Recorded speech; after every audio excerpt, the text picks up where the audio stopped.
코로나19 장기화로 교내 방역이 강화됐습니다. 코로나 블루로 인해 학생들의 학교 생활 참여도가 저조한 상황입니다. 올해 코로나19 백신이 국내에 도입됐습니다. 1일 코로나 확진자 수도 400명을 웃돌면서 코로나 진정에 이목이 쏠렸습니다. 이에 따라 당국은 사회적 거리두기를 일부 완화했습니다. 하지만 지난 4월 6일 코로나 1일 확진자 수가 600명을 넘어섰습니다. 수도권과 부산의 확진자가 발발하면서 급증한 겁니다. 이에 따라 당국은 유흥업소 점검과 법적 처벌을 강화하겠다고 밝혔습니다. 대학가도 또다시 확산세에 돌입한 코로나로 인해 교내 방역 수준을 높였습니다. 한편 지난 3월 25일 본교 국제학사에서 코로나 확진자가 발생했습니다. 본교는 잇따른 다수의 코로나 확진자가 기숙사에서 추가 발생해 이에 따른 조치를 했습니다. 외부인을 제외한 서강 구성원만 학교 출입이 가능하게 됐으며 대면 수업이 지난 12일까지 중단됐습니다. 이외에도 후문을 오전 8시부터 오후 6시까지 도보 통행만 가능하게 제한하며 방역 수준을 높였습니다.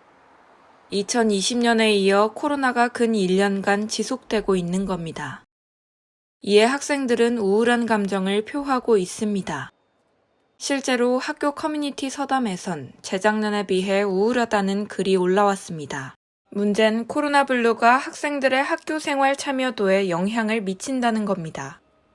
실제로 학생들은 학과와 동아리 활동에 저조한 참여를 보였습니다. 이는 교내 활동 운영에 영향을 미치고 있습니다. 자세한 말 직접 들어봤습니다. 코로나 이전과 비교해보자면 확실히 학회나 섹션이나 동아리나 모든 단체에서 참여도는 저조한데, 코로나 이전이라고 해서 그렇게 참여가 많았던 것은 아니지만 그래도 코로나 전과 비교하자면 확실히 거의 참여가 없다고 할 수 있을 정도로 참여가 저조합니다. 참여도가 저조하다는 것 자체가 해당 단체들이 지속되기가 어렵다는 뜻이기 때문에 심각한 문제라고 생각이 되는데, 딱히 해결책이라고 할 만한 것도 온라인으로 활동하는 것밖에 없는데 잘 되기가 어려워서, 코로나 전이나 후나 참여도라는 문제는 계속 있었지만 코로나 전과는 다른 원인이라고 생각되는 것은 소속감이 없어서 참여를 더 안 하게 되는 것 같습니다. 이처럼 사그라지지 않는 코로나로 인해 학생들의 학교 생활 참여도가 낮은 상황입니다. 이와 더불어 작년부터 대학가의 많은 문화가 감소하기도 했습니다. 실제로 기본적인 대학 축제, 그리고 본교만의 특색 있는 행사인 교복데이 등 많은 행사가 공식적으로 이루어지지 않고 있습니다. 동기, 그리고 선후배 간의 친밀한 유대감 형성도 힘든 실정입니다. 실제로 한 익명학우는 4인 제한 때문에 단체로 만남을 갖기 힘들어졌고 인간관계에 어려움을 겪는다고 전했습니다. 이는 비단 한 학우만의 의견이 아닙니다. 자세한 말 들어봤습니다.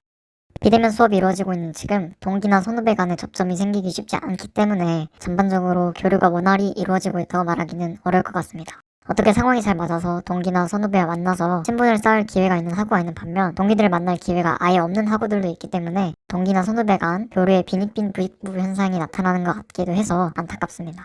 지금까지 코로나 장기화로 인해 학생들이 받게 된 영향에 대해 알아봤습니다.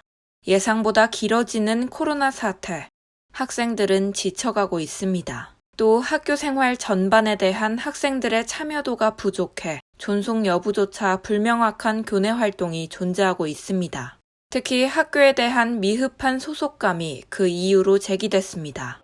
학교, 그리고 국가적 차원의 구체적인 방안이 필요한 실정입니다. 하루빨리 코로나가 종식돼 더욱 학생들이 활기를 되찾기 바랍니다.